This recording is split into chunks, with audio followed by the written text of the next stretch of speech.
Ladies and gents, we're using another hybrid tactic today, and this time on the Steam Workshop page, it has a slew of information, just a massive amount for you to follow.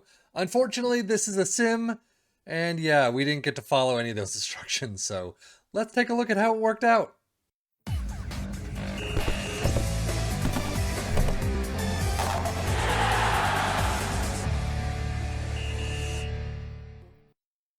Unfortunately, as you see, didn't work out at all. I mean, Tottenham lying in 13th place. It definitely did not work for them. Newcastle in 12th. Wolves in 8 are thereabouts. You know, you'd expect they're around. But Tottenham and Newcastle definitely did not work. Again, though, this tactic has a slew of information that you should follow, and even goes so far into depth of what you should be using, how you should be balancing your attacks and everything, that it really needs a personalized touch. So I would love to know if anyone has used this tactic specifically. But I mean, they also use Liverpool, so you're bound to go tops with that. But this tactic has so much detail in it that I kind of want to use it and test it out on my own throughout a season just to see how it works. But since this is just a tactic test that we do every single time with 3 teams, sim throughout the entire season with transfers, but no other touches, no other, hands on anything, it didn't work out very well for just that. But for the tactic itself, as you can see, it is a hybrid 4-3-3 and 4-4-2. You do have a sweeper keeper in support. You have a fullback on defend. You have a ball playing defender on defend. You have a central defender on defend. A DM in support. A complete wingback in support. A roaming playmaker in support, and then continuing our way up. Inverted winger on support, an attacking midfielder on support, an inside forward on support, and a pressing forward on support. There's a lot of support here. Now, the one thing, opposition's instructions, I will get to it now. They don't show any here, but there's a full write-up on the Steam Workshop on how to actually do it. And there's images and everything of how you're supposed to set everything up.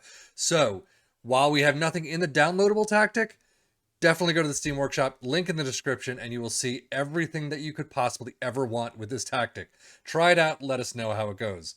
But the tactic itself, back to it, in possession, fairly wide attacking with play out of defense, shorter passing directness, tempo is slightly higher, time wasting is sometimes here, mixed crosses, work the ball in the box, run a defense, and be more disciplined. In transition, counter press, hold shape, slow pace down, and roll it out. An interesting set of choices there from what I'm used to, especially with Liverpool. High press line of engagement, much higher defensive line, prevent short goalkeeper distribution, slightly more often on the trigger press, and step up more in the defensive line. That is your tactic. That is everything with it. But if we go back to the table, that poor Tottenham team, just 46 points, only 13 points above relegation. Not a great job there. And Newcastle just above them on the same point difference. Better in goal difference, but wow. That is an interesting tactic to see the results in. Schedule-wise, Manchester United 7-1 thrashing. And then that just killed the team for the next 2 matches. But a fantastic September. A good start to October, but then 4 in a row. That's not great. Borussia Dortmund, the Champions League Group D. It looks like, I'm going to guess, well, actually, no, you got a couple of wins in there anyway. But winning in the EFL Cup 3rd round, again in the EFL Cup 4th round against Middlesbrough, FA Cup, EFL Cup, you're doing well. You are knocked down to the Europa League. That's where you see it. Trabzonspor 4-1 win at home, 2-2 draw, so you continue on. 5-1 against Braga, 3-2 against Braga, and 2-4 loss against Feyenoord, 5-3 in penalties, and then that's it? Why would you go to penalties and win and not move on? I'm very confused at that. But right after that win, I mean, this entire April and May look awful. No, Champions League knocked out. Europa League knocked out in quarters by Feyenoord. I don't understand that. If someone could explain that to me. So you lose 2-4, you win 5-3 in penalties, but you're still knocked out. The away rule is not there anymore. So I'm really baffled by that, but overall, not great. FA Cup, there's the Liverpool loss, 1-4 in the FA Cup quarters. EFL Cup, where did you lose out there? Right there, 0-1 to Manchester United. The bogey team, completely. Schedule-wise for Newcastle, Very spotty. A bad September right there. A fantastic October, though. But finishing out with losses in the EFL Cup third round against Crystal Palace and then Arsenal in the Premier League. Starting off bad against Man City, Aston Villa, and Fulham. I mean, this whole area just is awful. But West Brom kicking the crap out of them 7-0 in the FA Cup third round replay. Fourth round draw, and then you lose out to Chelsea 1-3. So your cups are done. But overall, I mean, look at that sea of red. Fantastic March with 2 matches at that, and that's it. And then a fantastic, May, except for that last match of the season against Liverpool, 1-2.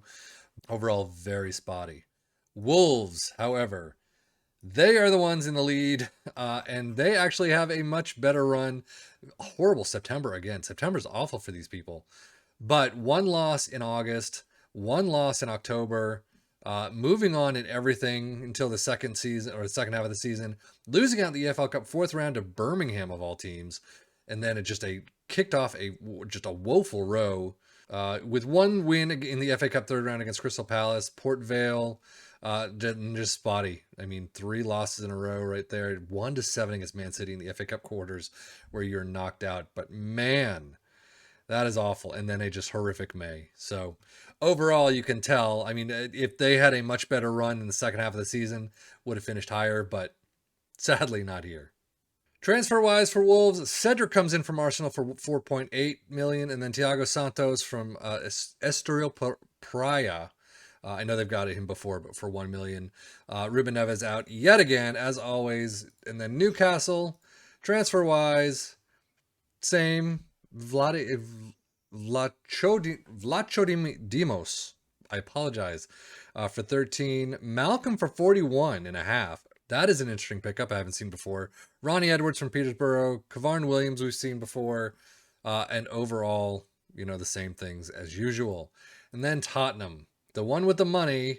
Let's see how they do. Riddle Baku from Wolfsburg, 9.75. Herving Lozano from Napoli at 15. Joel Mavuka, 2.5. So things that we've seen before. Marco Asensio for 17.25. And then out, same as always, Niall John and Fagan Walcott. So transfer-wise, pretty much the same with a couple of new ones in there.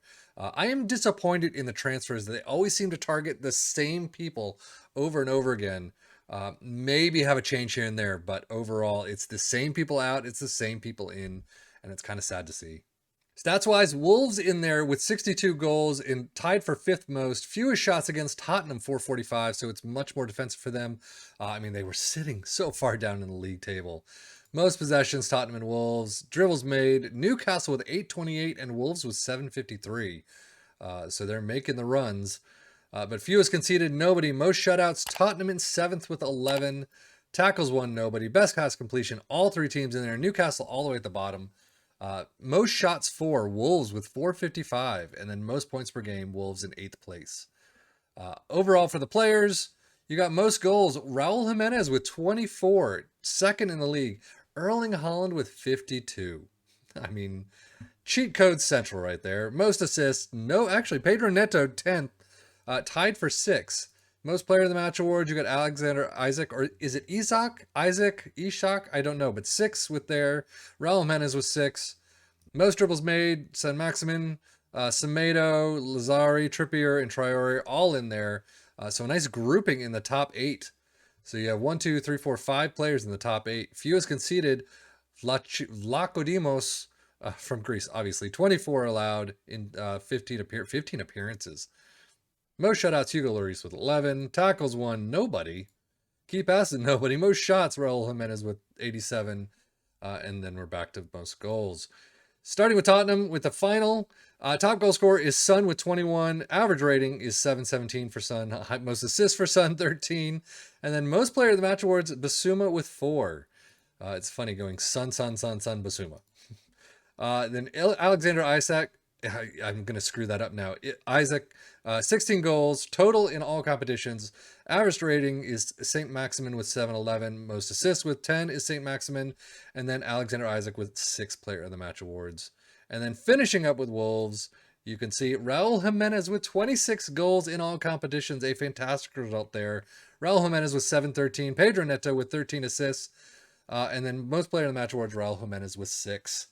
Overall, this tactic, though, did not work very well with Newcastle and Tottenham. Again, this is definitely one that you can't just plug and play. There's so many instructions that the creator has given you, so many things that you need to try out and do. It is definitely worth taking a look at because he's put so much effort into the Steam Workshop page itself that nobody else does. And it's great to see that someone's doing this. And I mean, there's at home, stick with positive, away, stick with balance. Pressing, how to do pressing. It's not really a gegen pressing or a counter pressing. It's a dynamic pressing system versus certain setups. You should, try to mark DC and AMCRs and things like that. So there's definitely a lot to read up on and a lot to try out. But in this tactic test, it just didn't work, sadly. But that is it for me, Stefan FM and the Football Manager blog channel, saying thank you as always for watching. Take care and enjoy.